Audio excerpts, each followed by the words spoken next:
Right, hello grade 12s. We are still busy with trigonometric measurement, and we are now going to be talking about how we can use our compound angles when we do these three-dimensional problems. So we're still doing these three-dimensional problems, which are problems in two planes, meaning we're going to be working in the horizontal and the vertical plane. But now they can put some compound angles in there which could complicate the situation. So just a quick reminder of those compound and double angles.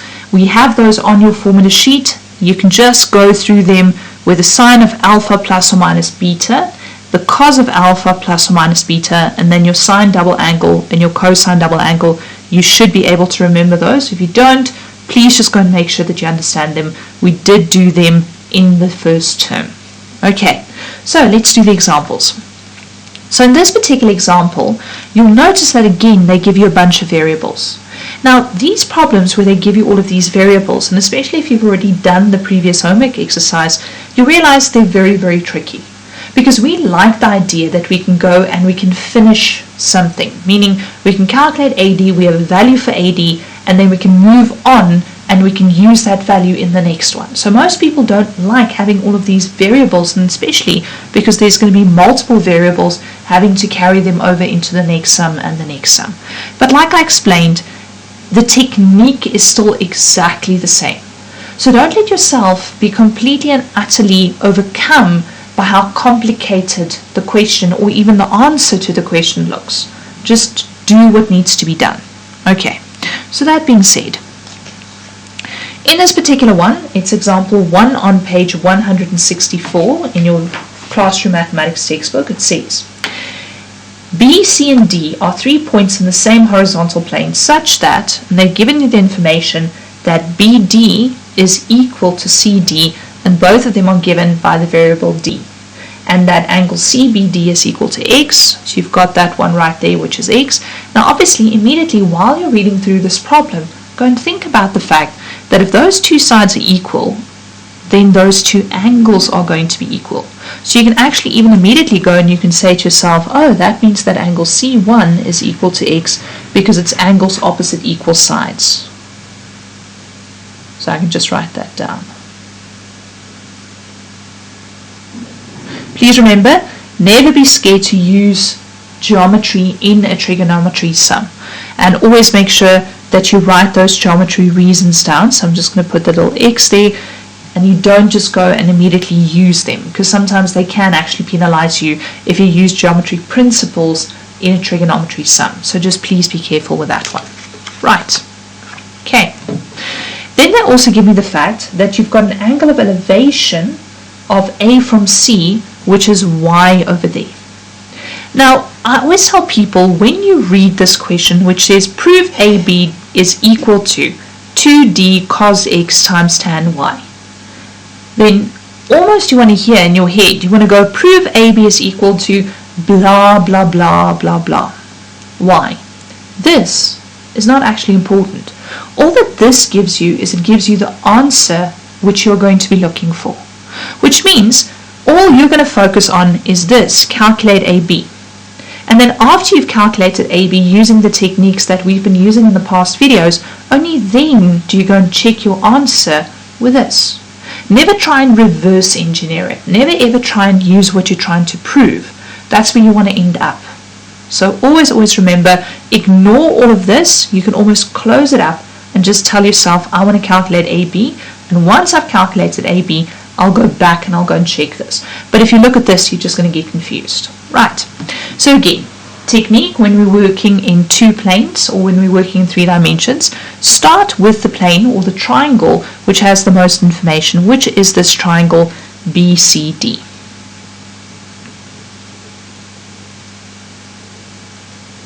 There we go. Now I've got lots of information there. I've got 2 angles and I've got 2 sides. But what do I want to calculate? I want to go and I want to calculate AB up top here. So because I want to calculate AB up top there, I first need to go and I need to work out an overlapping side. And this overlapping side that I'm going to focus on is going to be that side BC, right there. And the reason I'm going to go and work out that side BC is simply because of the fact that it gets me to go into triangle. It's the overlapping side that allows me to work in triangle ABC, which has got that angle of elevation y. So always plan. Don't just randomly do something. Plan what you're trying to do.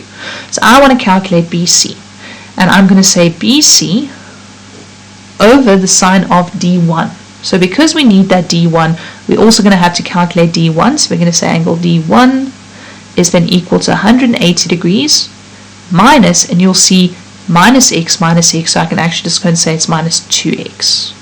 And that's going to be sum of angles of a triangle. And again, whenever I use the geometry, I write down the reasons. So that's going to be BC over sine of 180 degrees minus 2x is equal to, and then I can use either one of those two, it really doesn't matter, sine D over the sine of x. Okay, right, so yes, I did put some space on the next page. Now, we're first going to go and realize this is again a reduction formula. So because it's a reduction formula, I can say BC is then equal to the sine of 2x, because 180 degrees minus is in the second quadrant and sine in the second quadrant is positive, so I can just go and say it's the sine of 2x. And that's then equal to D over the sine of x. Now you'll notice this one is a double angle.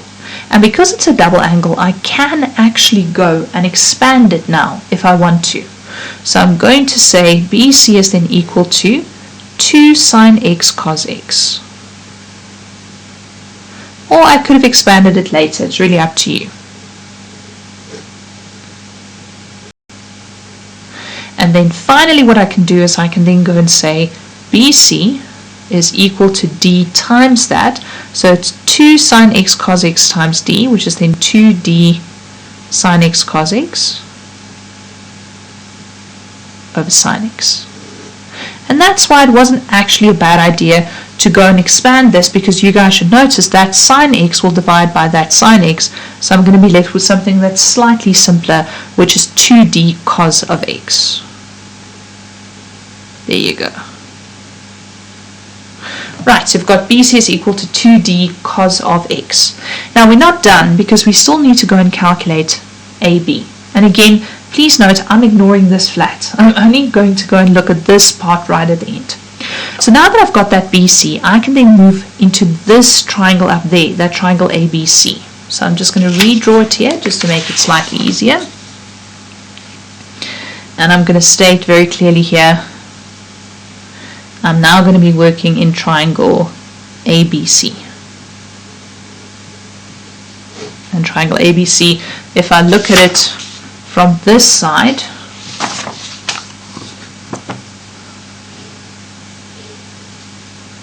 so I redraw it, that's going to be B, C, A, and that's that angle of elevation Y, and I've got BC, so I can just carry it over. So in this particular triangle, I can say this is my opposite and this is my adjacent. So again, working with tan. So the tan of angle Y is equal to opposite, which is side AB, which is the one I want, over BC, which I'll go and I'll substitute in there just now. So that means that the AB is then equal to BC times the tan of Y. And then I can go back to what I did previously, which is this, right there. I can go back and I can use that BC information and say BC is 2D cos of x times the tan of y. Now, after all of that work, and only after all of that work, do I go, have I answered the question? Well, the question asked, prove that AB is equal to, and remember I told you guys, it's blah, blah, blah, blah, blah. I don't care. The only time I care is once I've established the answer for AB, I go back to the original question. And in the original question, they said, prove that AB is equal to 2D cos of x times tan of y. Which right there, 2D times cos of x tan of y, I've answered the question. But I didn't let that answer lead me astray. I only focused on what it was I was trying to calculate. Right. So that was A of this question. Now, B specifically is the one where I spoke about in one of the previous videos, where I said, yes, why would one want to carry all of these variables when technically speaking, we're actually speaking, we want to know what the length of AB is. Why do we want to do it like that? And that is exactly where this follow-up question comes in. This follow-up question comes and they tell me that now it's given that D is 20 units, X is equal to 35 degrees, and Y is equal to 40 degrees. And we can now just go, and with this information that's been given, we can just substitute it in.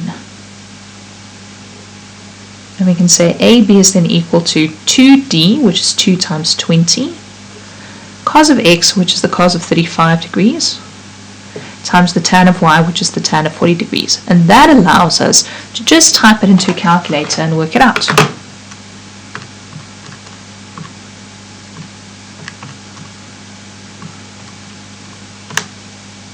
So that's going to be 27,5, and that's going to be in, I think, just units. I didn't think they specified. So 27,5 units correct to 1 decimal place. Now, again, like I did in the previous video, instead of doing more of these, I'm going to go and I'm going to move into something with known values, which again, that is what the IB likes to focus on. The IB doesn't like to focus on all of these with all of these variables. Again, that being said, it doesn't mean you can avoid this. Now, especially if you did the previous homework exercise and you really struggled with those 3 sums that I asked you to do, you're going to see when you do the homework exercises for these questions, it's also going to be pretty tough. It is really going to be tough. I'd like you to try it though. I'd like you to try it because once you've done those examples, you're never going to see them again. Because all of the IB examples do not have lots and lots of variables. So you'll see all of the examples we're going to do from now on is going to contain values. So please, I want to encourage you guys to do those homework exercises. Try them at least. I've given you a very comprehensive memo. Okay, let's move away from this again, back to the values, which is more the type of questions that you will be getting. Now this one was from the Bolu College Prelim Paper 2, July 2018, and you can go and you can look it up. It's on Moodle, but pretty much the situation, and it's not really all that important to know all of this information. It just says that the Avengers are on a mission. This is Falcon standing at the top of a building, and Falcon is looking down at Scarlet Witch standing over there, Captain America standing over there, Black Widow's here at the foot of the building, and Vision is standing over there. And they just give you all of that information saying height of the building is 55 meters, the angle of elevation is 34 degrees there, angle of elevation is 30 degrees there, and the angle there is 120. So you don't have to go and look at the whole context. We can just go and we can use this example to go and calculate, in this case, first question, calculate SB. So if I want to determine SB right over there, I need to understand that the triangle that has the information that I'm looking for is this triangle over there, that 90-degree triangle right here. So that's 55 meters. This is 34 degrees. And I want to go and I want to calculate this SB. So very simple and straightforward. It's a 90-degree triangle. So I can then just go and say it's opposite over adjacent. So it's tan again. The tan of 34 degrees is equal to 55, which is my opposite, over my adjacent, which is SB. So obviously I need to multiply both sides by SB. So SB times the tan of 34 degrees is 55. And then I can go and say, but SB is then equal to 55 divided by the tan of 34. And I can just type that into my calculator. Okay.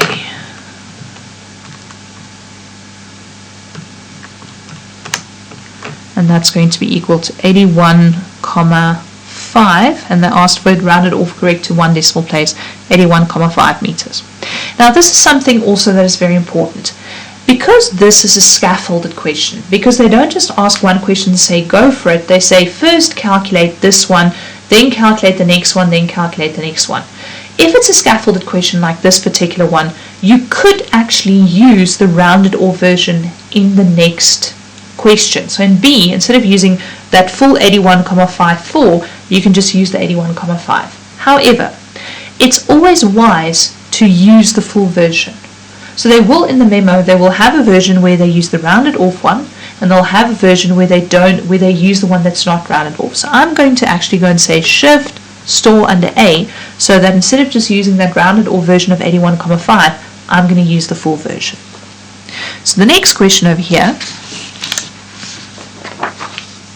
says determine SC. So you want to look at SC. SC over here is in this particular triangle.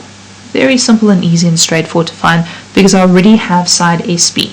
So that means I now have one side over here, which is SB, and I've got the 120 degrees over there, and I think I'm missing some information over here because the problem at the moment is I've got that 81,5 over here, I've got the 120, but that's only two pieces of information in case you haven't noticed. I'm not missing information. Okay, so this one is slightly trickier than the previous one. And the reason it's slightly trickier than the previous one is because we now first have to go and work out CB. I can't currently go and work in this bottom triangle in that horizontal plane. And the reason I can't work in that is because I only have the one side and the one angle. So I need to go and first go and work in this triangle. So in triangle BCF. There we go. And I can redraw that triangle over here, if you like, which has got the 30 degrees over there at point C. There's point B, that's the 55 meters, which is the height of the building, and there's point F. So I can then go and I can work out this BC, which is going to be located over there. So it's again going to be opposite over adjacent. So the tan of 30 degrees is 55 over BC. And that means again that BC times the tan of 30 degrees is 55. So I'm just going to speed this up by then saying that it's 55 divided by the tan of 30 degrees. So I've just skipped a step in case you don't know how I did that. So I will not be rounding this one off because I need to use the accurate version over there. That's 55 over the tan of 30 degrees, which is then equal to 55 times the square root of 3. So now I've got this side SB, which I've put into my calculator memory, and I've got the side CB or BC that I've got over there. So now I've got two sides and an included angle, and because I've got two sides and an included angle, I can then go and I can use the cosine rule. So working in that horizontal plane triangle, so in triangle BCS,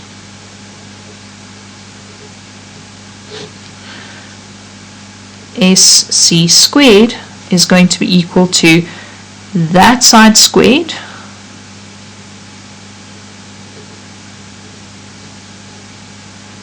plus that previous side squared that I calculated over here, which is the 81,5, minus, and I'm running out of space, so I'm just going to continue here at the bottom. So 2 times that side, and then the cos of the included angle, which is the 120 degrees. So it's that one squared. I'm just going to shift store this under B so I can use it every single time.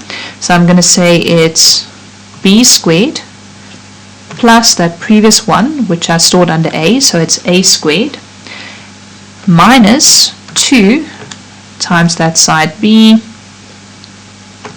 times that side A, and then the cos of 120 degrees. And that's going to give me 23,491, but I still need to use the square root, so that's going to be equal to 153,3 meters, correct to 1 decimal place. So that's pretty much it. I'm going to keep on throwing in these little examples, which is more like the type of examples you could potentially get. By the way, this is a fairly easy example. You'll see later on when we do other examples, they can get quite tricky. The calculations in itself is not that tricky, but trying to figure out how you're going to do it, that's the tricky part. So we are going to talk a lot about planning these particular type of sums in Friday's lesson. So thank you very much for listening. Try the homework. Again, the homework has got lots and lots of variables in it. If it's horrible, try it anyway. But don't stress too much about the ones with all of the variables. Right, thank you again.